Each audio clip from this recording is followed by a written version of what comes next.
4th of Muharram, and we thank Allah, the most beneficent and most merciful, for giving us the opportunity to commemorate the martyrdom of Imam Husayn alayhi salam. We'd also like to thank everyone joining us today to attend this majlis. May Allah reward you for the sake of the Ahlul Bayt alayhi salam. We would like to start the majlis today with the recitation of the Holy Quran.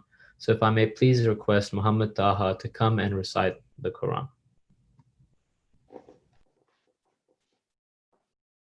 أعوذ بالله من الشيطان الرجيم بسم الله الرحمن الرحيم لإيلاف قريش إيلافهم رحلة الشتاء والصيف فليعبدوا رب هذا البيت الذي أطعمهم من جوع وآمنهم من خوف صدق الله العلي العظيم اللهم صل على محمد وعلى محمد وعجل.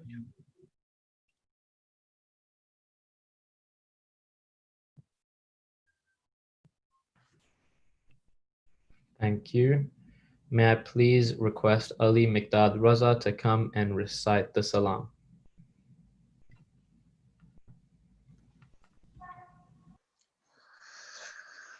Assalamu alaikum.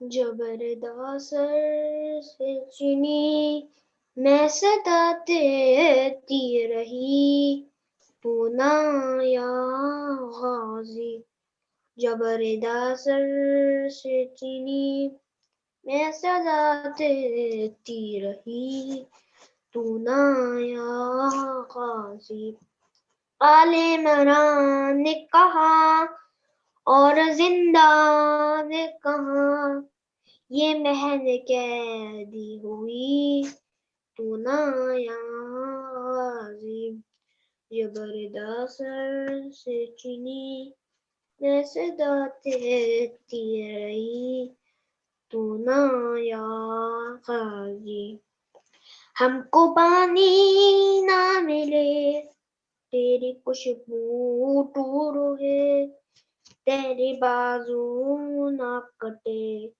चाहे मशकी जा चाहे ये मगर हो ना सका तेरे बाजू है जुदा मुझ पे है चश्न लबी तू ना याजी जबरदा सर से चीनी मैं सदा देती रही पूना या गाजी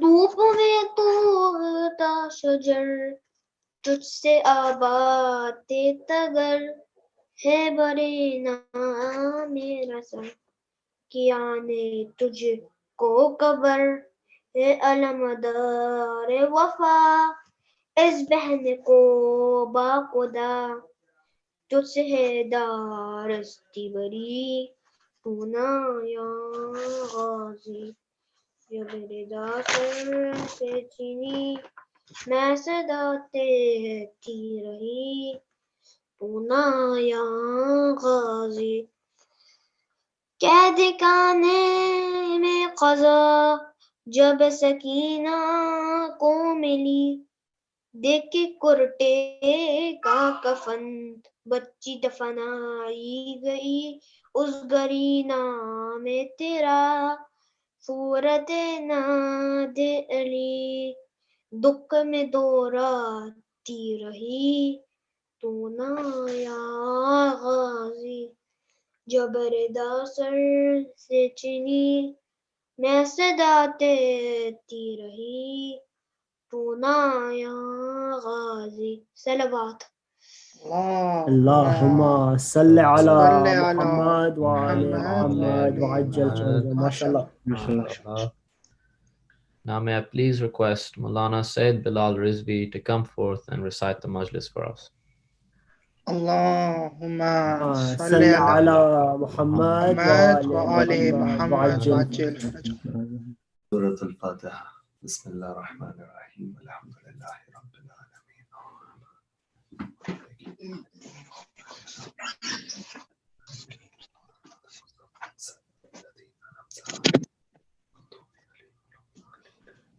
أعوذ بالله من الشيطان الرجيم. بسم الله الرحمن الرحيم. الحمد لله رب العالمين، والحمد لله الذي هدانا لهذا وما كنا لنهتدي لولا أن هدانا الله، والصلاة والسلام على إمام القبلتين ونبي الحرمين وأفضل الثقلين وجد الحسن والحسين، الذي سمي في السماء بأحمد وفي الأرض بأبي القاسم محمد. اللهم صل على محمد وآل محمد وعلى أهل بيته الطيبين الطاهرين. اللهم صل وسلم وزد وبارك على صاحب الدعوة النبوية والسولة الحيدرية والإسمة الفاطمية والحلم الحسنية والشجاعة الحسينية والإبادة السجادية والمعاطر الباقرية والآثار الجعفرية والعلوم الكاذمية والحجج الردوية والجود الثقبية والنقابة النقبية والهيبة العسكرية والغيبة الإلهية. اللهم عجل فرجه وسهل مخرجه. أما بعد، فقد قال الإمام جعفر الصادق عليه السلام: السلام عليك يا وارث نوح النبي الله. صدق مولانا الإمام جعفر الصادق. اللهم اللهم صل على محمد محمد وآل وآل محمد محمد وعجل فرجهم. نعرہ تکبیر، الله أكبر. نعرہ رسالت، يا رسول الله. نعرہ حیدری، يا یا علي. علی. We continue our series of discussions regarding the famous Ziyaratul Waritha, in which we send salutations upon the Imam by acknowledging him as the inheritor of each of these Anbiya. The Quran, it says, وَإِذَا تُحِيتُمْ بِتَحِيَّةٍ فَحِيُّوا بِأَحْسَنَ مِنْهَا أَوْ رُدُّوهَا. The Quran says that when somebody gives salam towards you, reply in a manner that is better than the salam that you have been given. That's why in the hadith of Rasulullah, it's stated that if somebody says Assalamu alaikum, you reply Assalamu alaikum wa rahmatullah. Over here, you find there are two things established by this verse. Number one, it is a mandatory ruling that when somebody says salam, you reply towards their salam, or rudduha. But at the second level, there is a mustahabbat mentioned. And that mustahabbat is وَإِذَا تُحِيتُمْ بِتَحِيَّةٍ فَحِيُّوا بِأَحْسَنَ مِنْهَا. That if someone gives salam towards you, give a reply which is better than that. When we send salams upon Sayyid al-Shuhada within Ziyaratul Waritha, you find we do it with full certainty that the Imam listens to the salam and he replies to the salam. But this ayat of the Quran which I mentioned, it says that the reply to the salam is better than how you send salam towards the Imam. When we send salam towards Sayyid al-Shuhada, oftentimes we send it just by our tongue. But you find the Imam, he returns that salam. So now the question it comes up is that what is the return? Because when we speak to a human being and send salam, it is a voice which we hear back, wa alaykum salam, as the reply. But you find when we send salam upon a shaheed, the Quran says, وَلَا تَحْسَبَنَّ الَّذِينَ قُتِلُوا فِي سَبِيلِ اللَّهِ أَمْوَاتٍ. That don't think those who are killed in the way of Allah are dead. And another verse says, do not think they are dead. They receive rizq and sustenance from Allah. So you find the reply is that rizq and sustenance and that ma'rifat and understanding a person he gains when he sends salam upon the Imams. And the more elevated that salam is, the greater that reply is. And amongst the most honored ways of sending salam and salutations upon Sayyid al-Shuhada is through ziyaratul waritha, for this is that ziyarah which was seen as universal, that no matter what occasion it is, you find that it is a ziyarah which can be recited. Yesterday, I examined the first line of this ziyarah, Assalamu alayka ya waritha Adam safwatillah. And when he had many discussions regarding to the subject, I examined many ayat. And I mentioned that Adam at one level, he represents the potentiality and the potential of man. And you find the warith of Adam, Sayyid al-Shuhada, he actualized that potential and he allowed mankind through the deen which was given by Allah and the remaining of that deen for people to see what is the actualization of that potential. But today you find we go on to the next line, Assalamu alayka ya waritha Nuhin Nabiyallah. That salam be upon you, O Husayn, the warith and the inheritor of Nuh, the Nabi, the messenger of Allah. You see, I said yesterday that to understand this ziyarah and the inheritance of Sayyid al-Shuhada from each of these anbiya, we have to understand the sifa and the attribute which is mentioned alongside each of these prophets. Assalamu alayka ya waritha Adama safwatillah. But over here, you find that it's an interesting attribute. It says salam upon Husayn, the warith of Nuh, the Nabi of Allah. I ask you a question, is Adam not the Nabi of Allah? Is Ibrahim not the messenger of Allah? Is Musa not the messenger of Allah?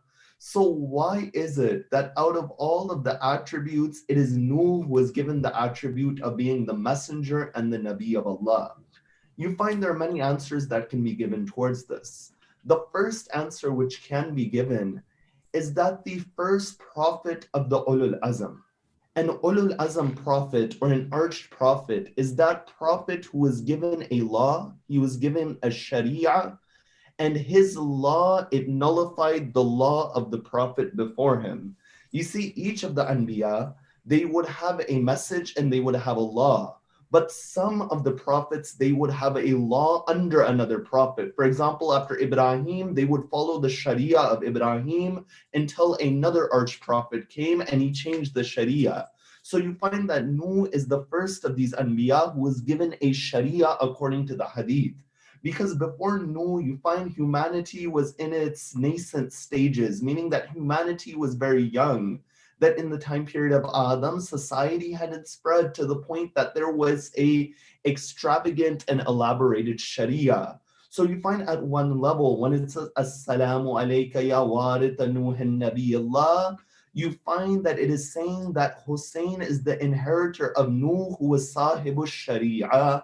And in this manner, Imam al-Husayn was the preserver of the laws and the sharia of the prophets, all of them, from Adam to Rasulullah. But you find that the word sharia can be used in a literal sense, or it can be used in a more expansive sense. Now, the literal sense of sharia we're accustomed to is law. But in the literal language, you find sharia is seen as a path. That oftentimes that if you have a river and there is a portion of land going into the river and it's path that you could walk upon, in Arabic, you call that sharia. Sayyid al-Shuhada, when he is the preserver of the sharia of Nuh and the sharia of the anbiya, you find Imam al-Husayn, he saved the efforts of the anbiya. That if it wasn't for Sayyid al-Shuhada and his stand against Yazid, then Yazid would have been able to do what he wanted. And when Yazid was able to do what he wanted, it is not the efforts of Imam al-Husayn that is being wasted. It is the effort of Rasulullah and Ibrahim and Isa and Nuh and Musa and Adam, all of them being wasted. That's why it's stated when Sayyid al-Shuhada falls towards the ground, that it's not just Husayn who fell, it is Rasulullah who fell. It's Amir al-Mu'mineen who fell. It's Janab al-Zahra who fell. It's Nuh who fell. It's Musa who fell. It's all of those Anbiya who fell. But at that moment, when the pillars of misguidance thought that this entire message was upon the ground, it was one lady, Sayyida Zainab, who would come and lift this message, that for a moment and realize this fact, that Sayyida Zainab didn't just save the message of Husayn, all 124,000 prophets send their salams upon Zainab. And I say this line without any mubalagha, without any exaggeration, that this is the reality which has been found within the historical sources, and it is the reality which has been found when it comes to Sayyida Zainab's ziyarat, which are available. So you find that the way of life that was at that time, which was given by Allah, that way of life was threatened by Yazid. You see, Yazid had the bay'ah and the allegiance of the majority of the ummah. The majority of the ummah had given allegiance towards Yazid. So the question comes up is that why did he still need the allegiance of Imam al-Husayn? That if you have a society of 100,000 people and 99.9% have given you allegiance, why do you still need the allegiance of one man? You find there are two conclusions that you derive. The first conclusion you derive is when you have usurped the right of an individual, that if you get the allegiance of the right of the one you have usurped, then you find that it would give legitimacy towards you. But no, the second point that comes up is that the fact that Yazid, he emphasized the allegiance and the bay'ah of Sayyid al-Shuhada, it shows that the allegiance of the entire ummah was on one side and the value of the bay'ah and the allegiance of Husayn was on the other side. Allahu So Akbar. you find in that reality, Sayyid al-Shuhada, he made a stand for each of these anbiya and the message and the path of the anbiya, and we say, Assalamu alayka, Ya warita Nuhin Nabi Allah. But each night I've been looking through the Quran of the various aspects of each of these prophets and the different realities which are associated with them.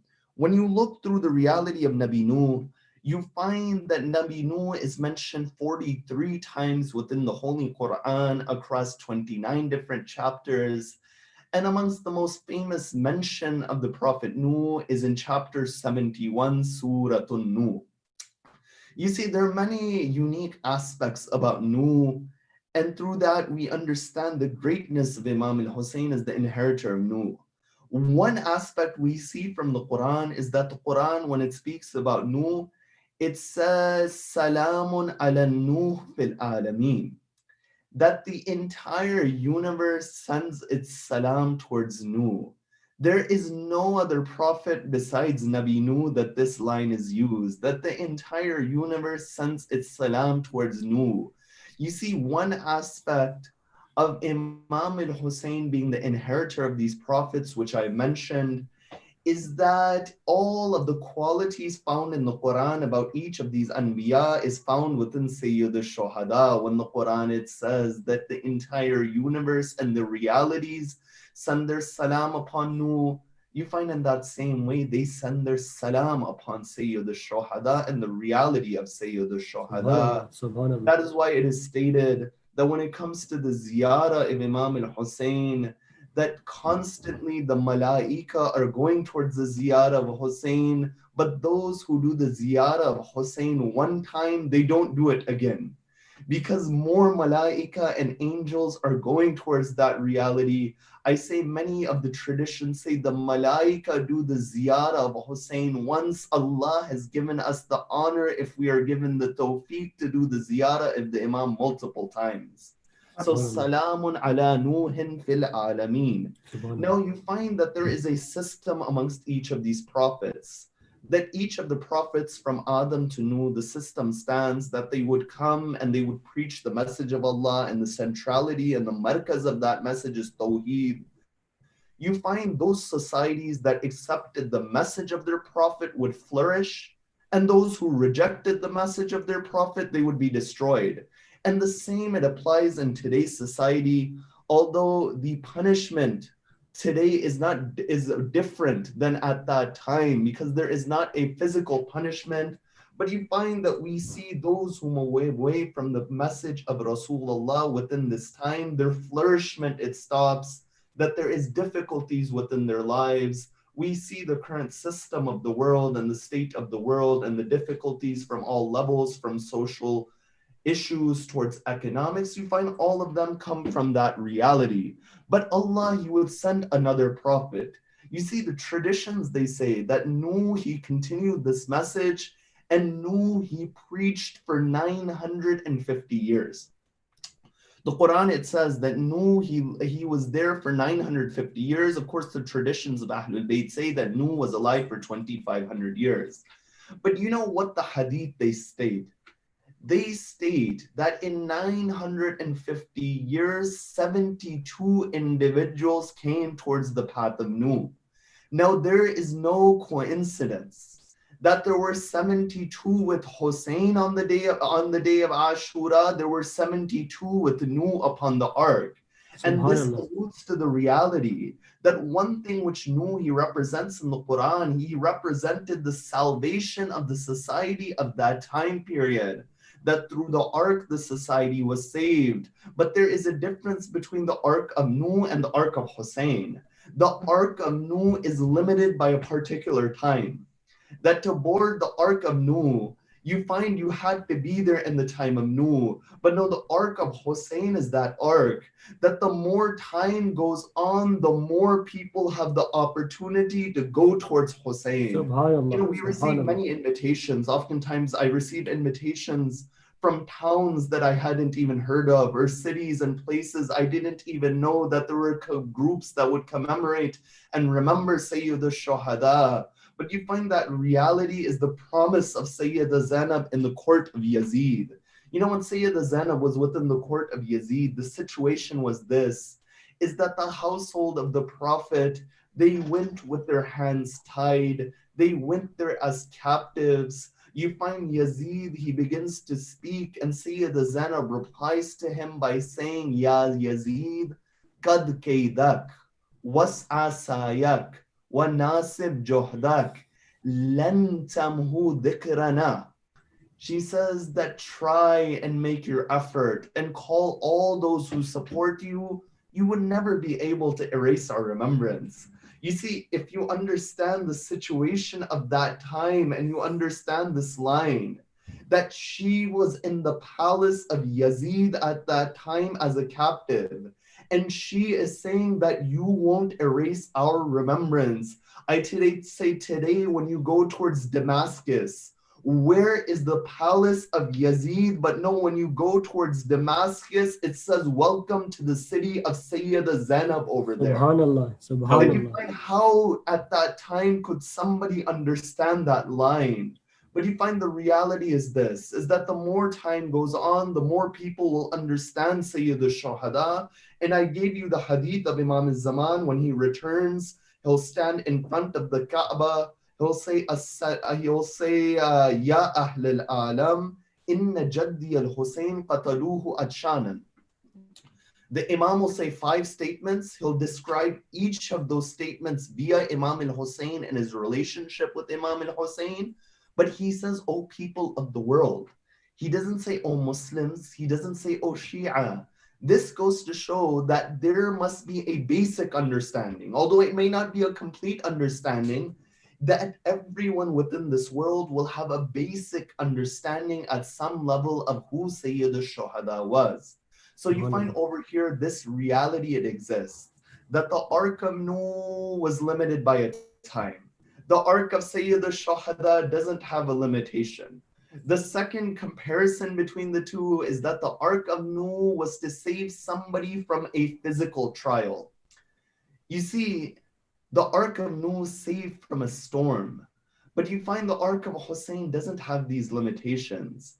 The people of Nuh are those individuals who would worship idols. But the question comes up is that what is an idol? In Arabic, the plural form of idols, which we find in the Quran oftentimes, is the word asnam.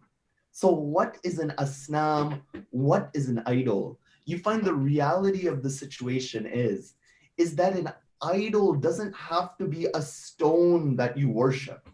An idol could be anything that takes you away from Allah. The Quran says, أَفَرَأَيْتُمُ الَّذِي مَنْ اتَّخَذَ هَوَاءَهُ إِلَهًا. That have you not seen those people who have made their desires their Lord?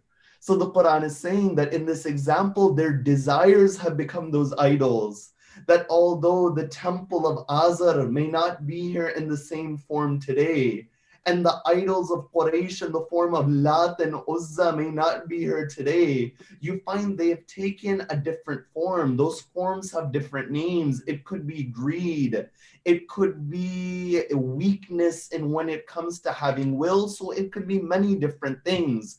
But you find all of them, the solutions, they lie at the door of Sayyid al-Shuhada if one understands the Imam properly and he understands the reality of the Imam. But you find there is another fine point over here. As I said, the traditions of Ahlul Bayt, they state that 72 people boarded the Ark of Nuh. Now, I told you that Nuh, he preached for 950 years. What is the math behind that situation? The math behind that situation is that one person every 13 years came to the side of Nuh. I personally know individuals that all they know is 2 chapters of the Quran. They know Fatiha and Surah At-Tawheed. But these individuals have managed to bring thousands of people to Islam. A prophet of God over here in 950 years is able to bring one person every 13 years to the path of Allah. You see, what we understand from this is that one of the qualities of Nuh was the quality of sabr. It was the quality of patience. That Nuh, he didn't give up on his people. It was only after all the doors were closed that Nuh, he prays for the punishment. But up until that point, you find Nuh until the very last moment he was preaching towards his people. You know the story of the son of Nuh. The son of Nuh, he didn't board towards the ark. But did Nuh give up? No, Nuh didn't give up. Even until the last moment, he was trying to give the hidayat towards his son. You find many people, they have problems with their children.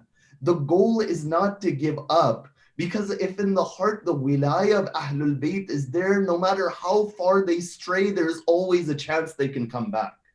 There is always a chance they can come back. And the sunnah of Nabi Nuh is that you try until the final moment. So you find Nabi Nuh, he doesn't give up on the people. In the same way, you find the sabr is there within Sayyid al-Shuhada. This compassion is there within Sayyid al-Shuhada. You know, why is it on the day of Ashura, Imam al-Husayn keeps saying that I am the grandson of Rasulullah. I am the son of Fatimatul Zahra. Is there anyone on the other side that didn't know this reality? No, everyone, they know that Husayn is the grandson of Rasulullah. But no, the reason he repeats this line is that perhaps they'll have a realization. Perhaps they will come and they will change their destiny, because the Imam is the one who wants to see everyone elevate themselves. You see, this is the Imam who follows the path of Allah in the way that Allah wants to give his eternal mercy towards everyone. But the reason he can't give his eternal mercy towards everyone is because this would be a contradiction. But at the same time, Sayyid al-Shuhada, he manifests this idea. That's why at one point on the day of Ashura, Imam al-Husayn is seen crying. But was he crying at the body of Ali Akbar? No. Imam al-Husayn, with tears in his eyes, he would say that I weep for these people that they will enter the fire of hell because of me, Husayn. Because they rejected my call. That this is that Imam who understood these realities. This is the Imam who is the inheritor of Nuh.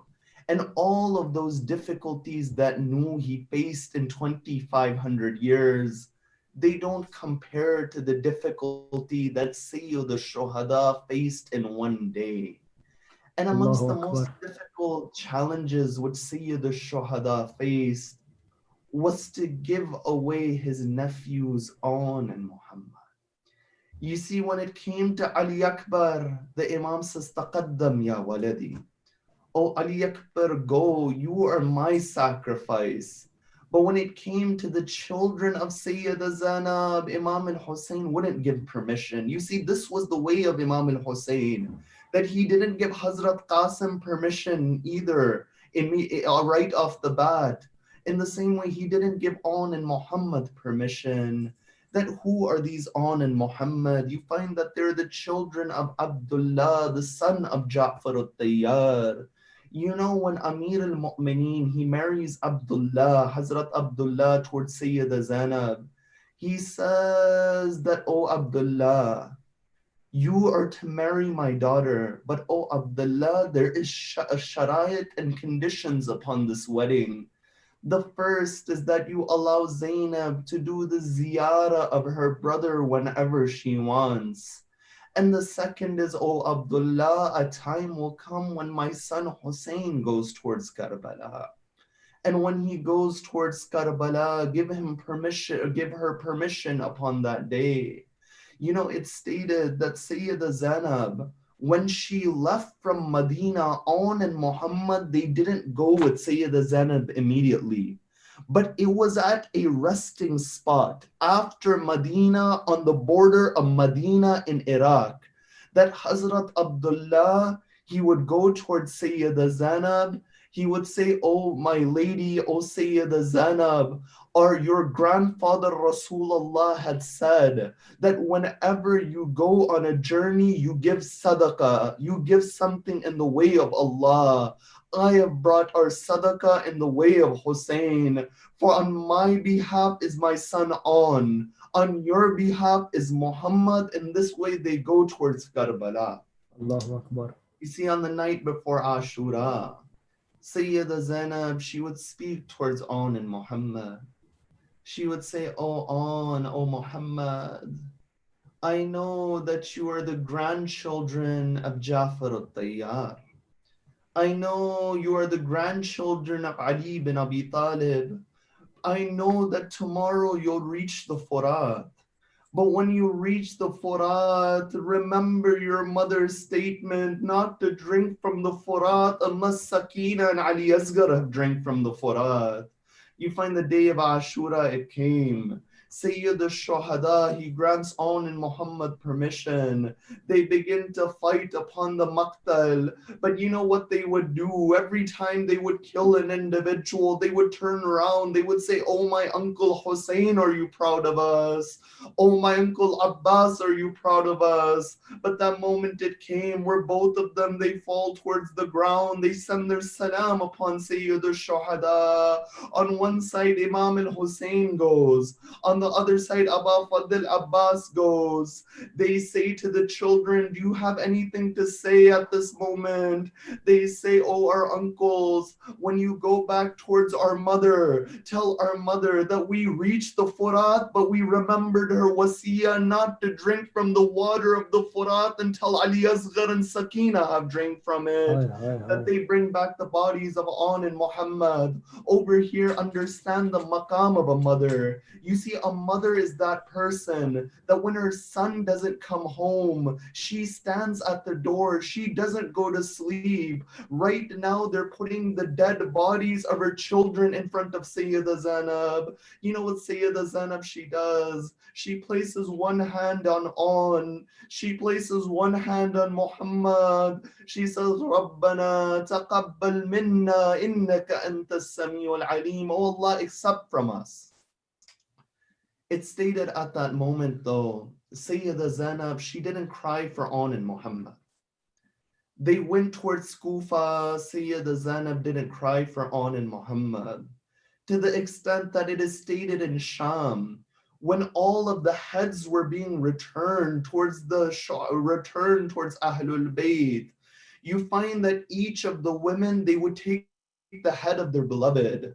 That Kulthum would take the head of Abbas. that Farwa would take the head of Qasim, Sayyida Zainab would take the head of Imam al-Husayn, but it is stated that two heads, no one claimed those two heads. It was the heads of Aun and Muhammad, to the point that the women of Sham began to say that has their mother passed away. Lady Fidda, she says to them that their mother hasn't passed away, but she is mourning for her brother Hussein. You see, the moment it comes when Sayyida Zainab, she returns towards Medina. You know, when Sayyida Zainab, she returns towards Medina, the first thing she does is she goes to the grave of Rasulullah. When she goes to the grave of Rasulullah, she says, "Oh Rasulullah, if there weren't non-mahram over there, I would show you those marks from the ropes that would tie my arms." Then she goes to the grave of her mother Fatima Zahra. She says, "Oh my mother Fatima, whenever you go on a journey, it is our custom to bring something back. I brought the bloodied shirt of Hussein." She places the shirt of Hussein on the grave of Zahra. You know, some traditions and some maqatil, they state at that moment, the grave of Janab Zahra begins to shake. Sayyida Zainab says, "Oh mother, you can't handle the shirt of Hussein. I watched with my eyes a shimmer sat on the chest of Hussein."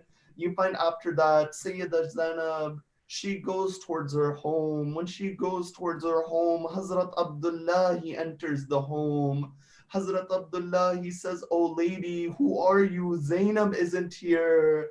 Sayyida Zainab says, "Oh Abdullah, do you not even recognize Zainab anymore? That what did Karbala do to Sayyida Zainab?" You find that moment, it finally comes, that when she goes to the room of Aun and Muhammad, she begins to cry. She says, "Oh my children, forgive me. I didn't mourn over you because I was mourning for my brother Hussein." Ya Allah, we ask through the right of Ahlul Bayt, wherever the followers of Ahlul Bayt are sick and ailing, help them. Wherever they're in need of dua, grant towards them. Ya Allah, grant us the intercession of Muhammad and Ali Muhammad, and raise us with Muhammad and Ali Muhammad on the Day of Judgment. Ya Allah, we pray for the hastening of the reappearance of the Master of our time. ربنا تقبل منا إنك أنت السميع العليم. اللهم صل على محمد وآل محمد. May I please request Zainal to come and recite the Noha. اللهم صل على محمد وآل محمد.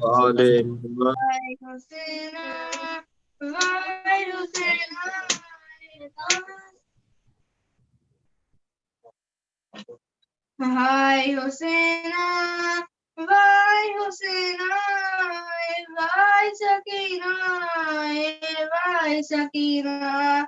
يخشى آخرتك للشهر ولا زينب كلثوم بابا رقيا ثم سب السلام آخري الله قصن تفتيه ويخدم سيكتي سكينة يقول مدد करने को आओ या फातिमा ज़हरा मेरे बाबा को बचाओ बाबा न कहो बाबा तुम साथ रहो बाबा कुछ हमसे सुनो बाबा आगे न बढ़ो बाबा आराम करो बाबा बाय दिले डॉक्टर बाय दिले डॉक्टर खैमे में चलो बाबा मदद करने को आओ या फातिमा ज़हरा मेरे बाबा को बचाओ मैं जान गए बाबा पहचान गए बाबा कुर्बान गए बाबा तलवारों में जाओगे फिर तुम भी ना आओगे बाय दिले डॉक्टर बाय दिले डॉक्टर तुम हमको न कर पाना मदद करने को या फातिमा ज़हरा मेरे बाबा बाबा मेरे बाबा بابا لازم ہے اگر جانا کہ ہم سے کرو وعدہ جب شب کا سناتا ہونے صدا سننا برائے دل دختر برائے دل دختر تم لوٹ کے آ جانا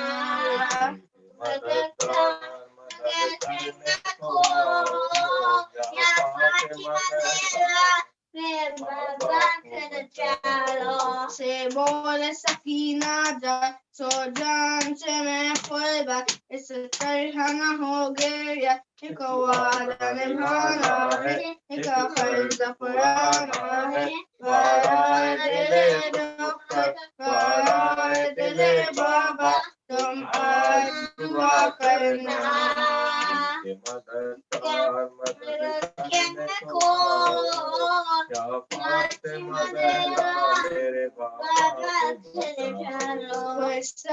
پائے مولا ریحان ولی جی کا ساتھ جدائی کی برائے دل دختر برائے دل بابا مختن چلی آنا مدد کرنے کو یا فاطمہ زہرا میرے بابا کر چالو حسین حسین حسین حسین حسین اللهم صل على محمد وعلى محمد عجل متوجہ زیارت السلام علیکم یا عبد اللہ السلام علیکم یا ابن رسول اللہ السلام علیکم یا ابن امیر المؤمنین وسید وسیدین السلام علیکم فاطمۃ الزہرا سیدۃ نساء العالمین السلام علیکم السلام مجتبی یا ابن امیر المؤمنین السلام علیکم ابو الفضل العباس یا ابن امیر المؤمنین السلام علیک یا ابا عبد اللہ وعلی الارواح التي حلت بفنائک عليك مني صلاة الله أبدا ما بقيت وبقي الليل والنهار ولا يجعل الله آخر الأهد مني لزيارتكم السلام على الحسين وعلى علي بن الحسين وعلى أولاد الحسين وعلى أصحاب الحسين السلام عليكم ورحمة الله وبركاته السلام علیکم یا قریب الغربا السلام علیکم معین الزفا و فقرا السلام علیکم شمش الشموس وانیز النفوس ایو المدفون برز الدوس السلام علیکم علی ابن مصر رضا السلام علیکم ورحمۃ اللہ وبرکاتہ السلام علیکم صاحب السو الزمان الامان الامان الامان من فتنة الزمان السلام علیکم شریک القرآن السلام علیکم مظہر الایمان سیدی اجلا تعالی فرجا صلی اللہ تعالی مخرجا و ظہورا السلام علیکم ورحمۃ اللہ وبرکاتہ اللهم صل على محمد وعلى